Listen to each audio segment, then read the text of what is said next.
I'm nervous about this for some reason. Now, Pryor and I go way back together.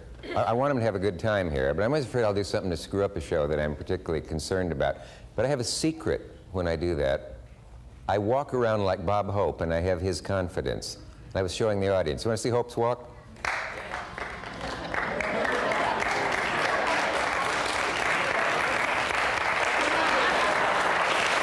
Hey, how about...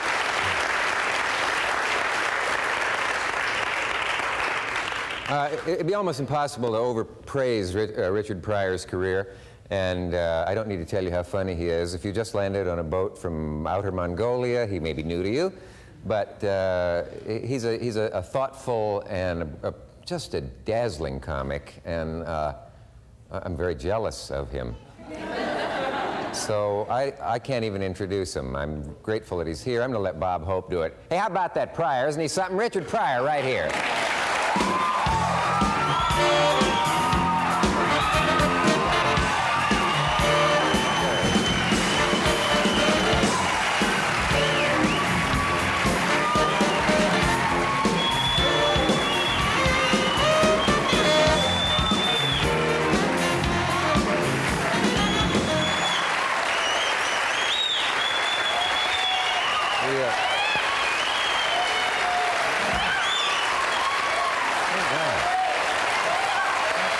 Stay here and see how long they do it. Have a seat. Huh. Thank you very much. What? Oh, great. You know, I thank you very much. That was a very nice thing you said about me in the beginning. Yeah, what was it? That I appreciate it coming from you. Thank you very much. Was it nice? I liked it. Yeah. The last time I saw you, we were freezing our off. Yeah. In, what was the name of it? Killeen, Texas. Killeen, Texas, yes. Yes, just before the revolution. Yeah. We were on a show called Operation Entertainment, and I don't know what we had done to deserve being sent to that part of the world in that temperature. I don't know, it was great though. It was like all these army people and tanks. Guns, soldiers everywhere. And we couldn't get into it with the guns and stuff, and they didn't like us. I remember that. They go, oh, you don't want to carry no gun? Yeah. Well, we were both kind of new in the business. They had several acts. I guess we can tell this now. Jimmy Dean was like was he the host? I was the host. Oh, you were the host? Yeah. I didn't know that, Dick. Honest, I didn't know you were the host. Because you were like a little kid backstage. I know. You kept calling me Jimmy and saying, sing Big Bad John, and I didn't know what to do. No, but it was the great, do I need to say the great? Louis Armstrong Band was there. Yes. Freezing in the middle of Texas. It was not a day to be a brass monkey. Older people know that reference. Okay. Yeah. I remember that's where I met Louis Armstrong, and I walked in his dressing room and said, how you doing, Louis? He said, white folks still in the lead.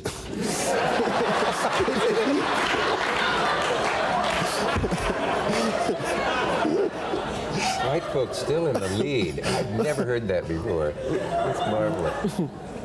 I heard some alarming news that you're a much mellower Richard Pryor now, and I thought, Lord, he won't come out here and nod off on us. Well, I'll tell you.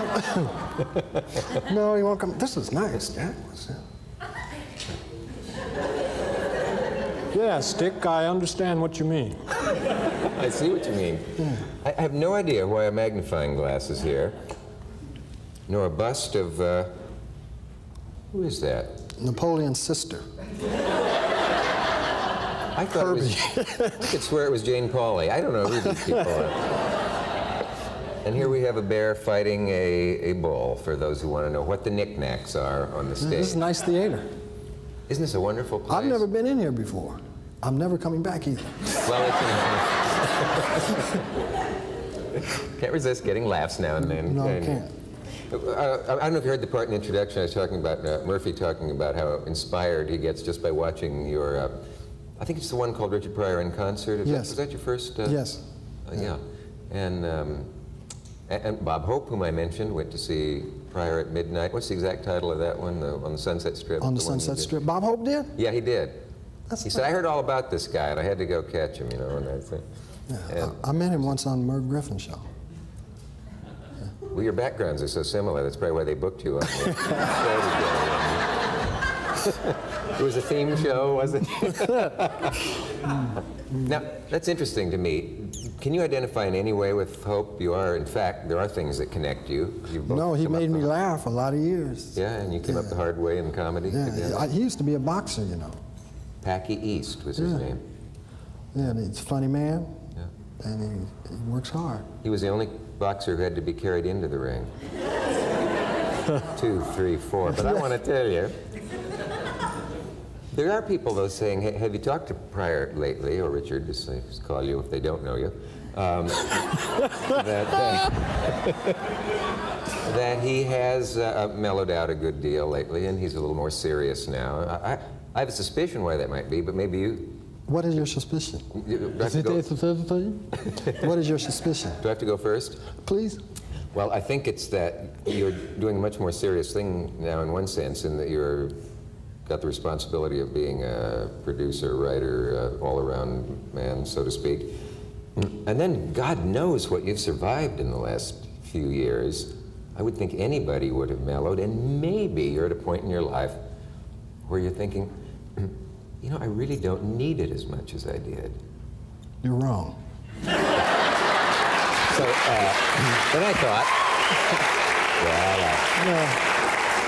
No, I think I could put it up. I could put it more succinctly. I just think it's like I got tired of being.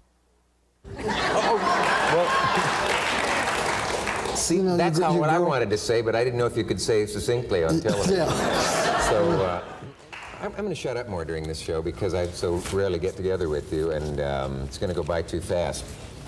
Now, Mr. Murphy, Eddie, your buddy, who you finally met after some time, thanks to, I think, People magazine. Had you met before that when they brought you together for a cover story? I met him on a plane one time, and he come up to me and said, "Hi, I'm Eddie Murphy." Yeah. You know, he sat down next to me, and we rode back from California. I gave him a ride home.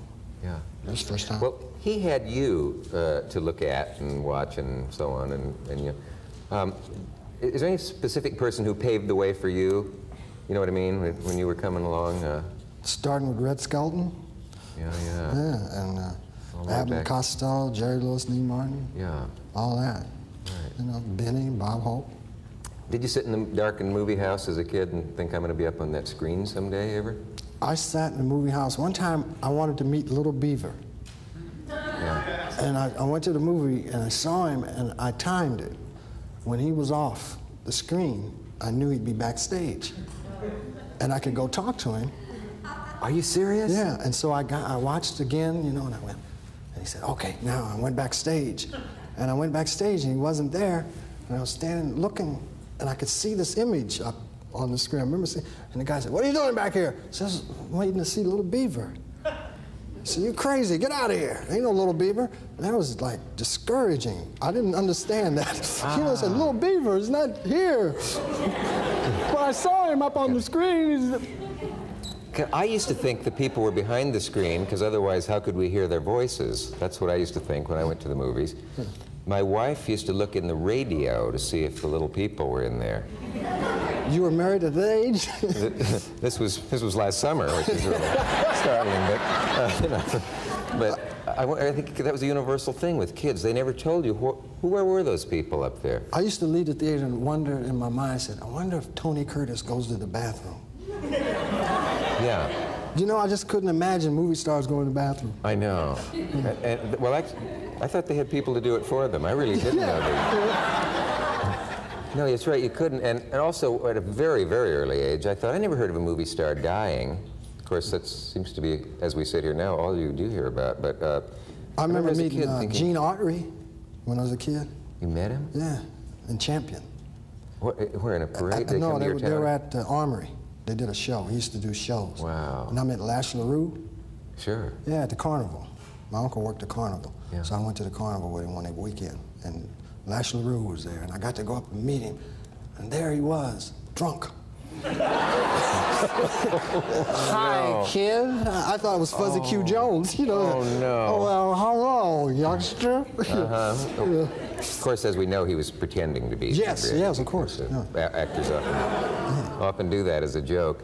Trying to think what my first big disillusionment was like that. There was one. I can't remember what it was now, but it was very similar to that, where I heard it. I saw a guy being nasty to an underling or something, and I thought you'd always been a great hero of mine. You know? A friend of mine, much older than either of us, went backstage once time to see Houdini slap a man in the face for folding his shirt wrong or something. He was doing the head trick. The head trick. It wasn't really a slap piece. Disappearing cheeks. If you're not going to light a cigarette and be a bad influence on older people. Don't intend to. No. Any vices you have are fine with me. By the way, did you see that odd thing that happened at the beginning? I didn't mean to leap into this right away, but I said when Pryor is hot, and the audience, being several steps ahead of me or to the side of me, must have, you honestly thought I was trying for a joke referring to when you set yourself on fire? Is that what you thought, folks? I thought they thought that when you said he was hot, you meant sexually. Oh, sexually. Is that what it was?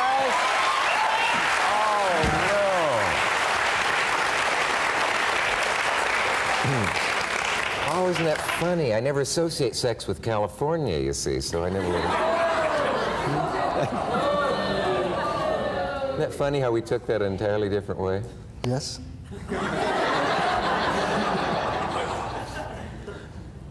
You know, I've got to confess something to you now. I meant at least 10 times to write you a letter at that time. You did? And I never did. Well, I can't I think. got it through the ether and the earth. Oh, did you? I got your thoughts. Thank you very much. No, I still will. I felt bad about that, but I thought, how do I know he remembers me? Be nice. I like to read those kind of letters, and I'm glad you. Hope you get out of the hospital soon, Rich. That's the way to start. Yeah. And sorry that you burned up, and I know you're in great pain, but I care about you very much. Yeah. Thank you, Rich. You got thousands of them. Oh, that time, yeah, I got a bunch of letters. A lot of nice people out there. Maybe that was my excuse. I figured he'd never get mine, but it's not a very good excuse.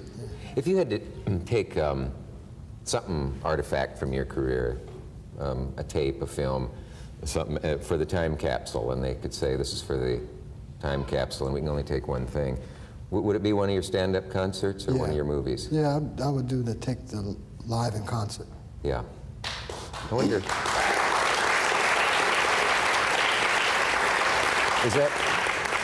Is that because somehow, even though your films have been successful, they've never really shown what you can do best in film, maybe? I had a lot of fun doing that, you know, and I didn't know that it would be successful at all. I thought these guys were crazy, you know, paying me money to film it.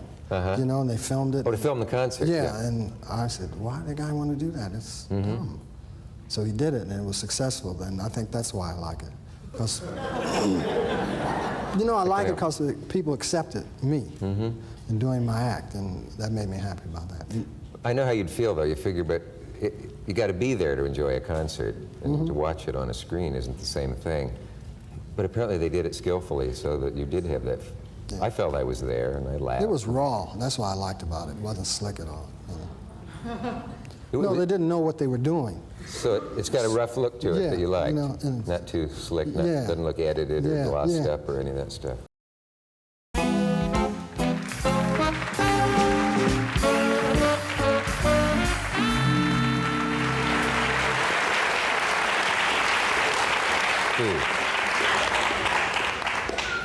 It's funny, it's never happened to me before. Does anyone remember what we were talking about? Here? I'm quite blank. I've had one of my spells. Now, if you just joined us, Richard Pryor was running through his sordid sexual history in an alley somewhere, and everyone walked out offended. I had a similar experience, but you're my guest, and they'd rather hear you talk. Oh, tell us about it, Dick. Well, you want to sit over here? You know, I don't remember it that well because I wrote about it. When you write about something, you forget. If there were a copy of my book here, I'd be very happy to read it to you. And but there isn't, and so I just.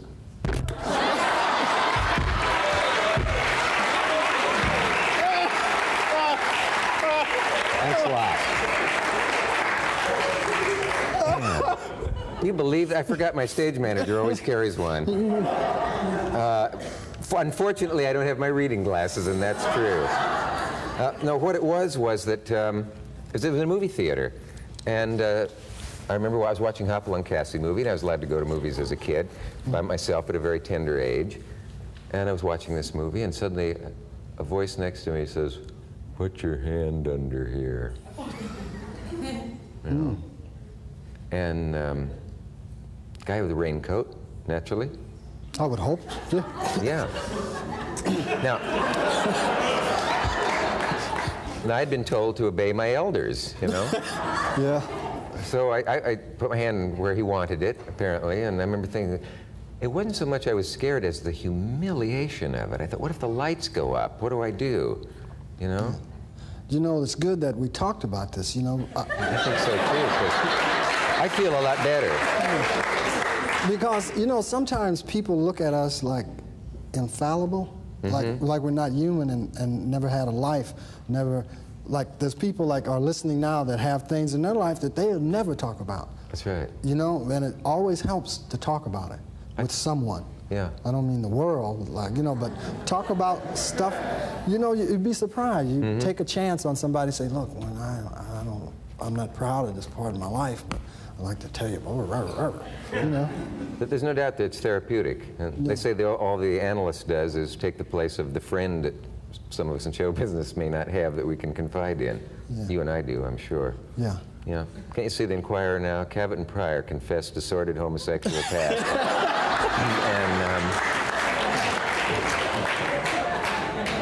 Yeah. Anyway. Were you any good in school? By that I mean, were you good in school? Were you fractious? Were you the one the teacher? I was good until, I think, in my mind, but see, we always remember things, I guess, the way we want to. But in my mind, I remember I was good until Catholic school when they kicked me out because my mother's had a house of ill repute.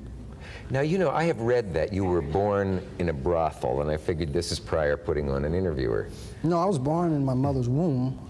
Well, yes, and we lived in a, I guess you call it a brothel. We called it a whorehouse. Yeah.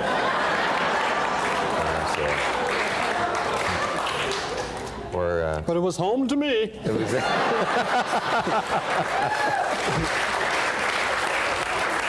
yeah, it's a domicile of ill repute. Yes.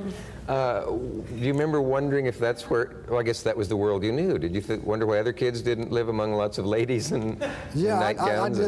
I had a problem with that, finding out that people lived another way. When I got to grown and we moved, and I met kids that didn't know about that at all, and didn't talk like I talked, or I couldn't understand it.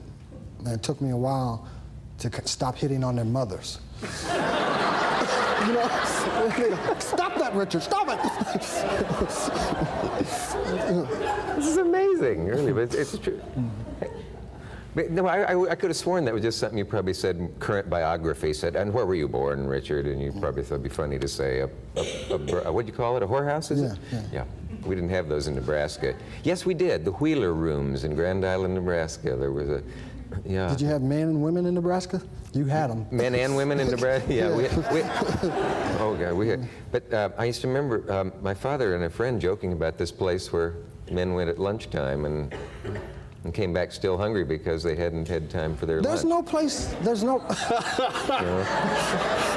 I say something bad?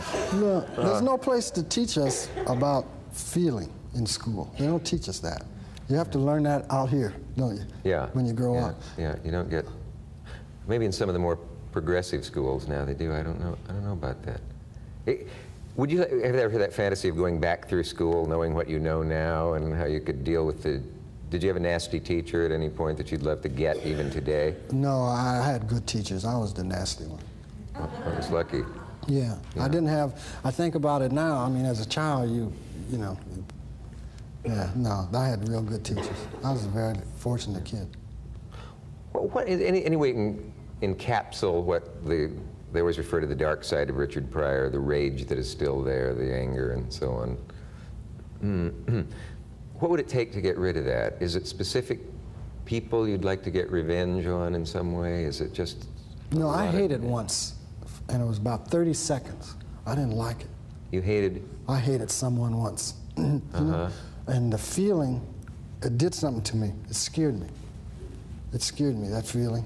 I really hated it. Wishing someone were dead? Oh, I hated it. It was about 30 seconds of, and I said, who is this? What is that feeling? I didn't like that at all. Yeah. So I let go. Yeah. And is that rage still there? They say it's a cliche about every comic that The demons sleep. They you know, and if I don't drink or use dope, then he stays asleep. I build him a little house. Yeah. You know, and I say, just leave me alone, please. And yeah. I know an actor with a lot of demons who said, you don't seem to have anything chasing you. An interesting thing about me, but he was wrong. I know that probably a certain percentage of people, when they hear you say, I am clean, think, well, of course he'd say that in public. Yeah, but I always said, I would always say, I did it in public too. I said, yeah, and I do dope and I like it, and I think it's wonderful. And then why people refuse to accept the other way. They believe that one, but they don't believe they don't that want one. to believe that. They go, oh, come on, you just do a little bit, don't you? Do you run into the thing that I'm told reformed drug addicts and alcoholics do run into, of supposedly perfectly nice people who will say to you, just a little won't hurt you. Come on, try it. Just loosen up a little. I love when people say to you after you tell them you're alcoholic, they go, you're no alcoholic. You drink a little bit too much. Here. I said, no, thank you. Yeah. No. But there are people who will do that, aren't there? Yeah. Are they necessarily people who want to bring you to their level, or are they just trying to... No, they don't want to drink alone. Yeah. Well, let's go away for a moment. We'll be right back.